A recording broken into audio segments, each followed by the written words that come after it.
In this video, I'm going to show you how to change your profile picture in your Yahoo Mail. So assuming I'm in my inbox over here and I want to change the profile picture, like you can see, this is a brand new email and it has no profile picture. So you want to change it, you can come over to the top right over here, click on Account Info.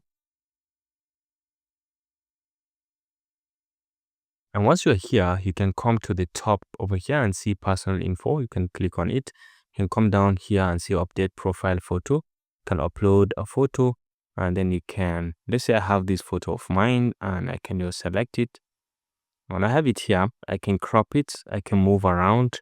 I can change the coloration. I have these grayscale, these fantastic ones. So depending on your choice, you can add the filter.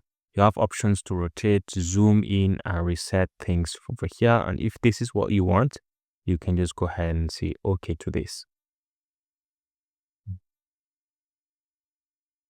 And this is now your new profile picture. Okay, so you can always come back to your inbox, and once you refresh, you'll be able to see your profile picture updated over here. So you can see it's been updated. If you found this helpful, please leave a like.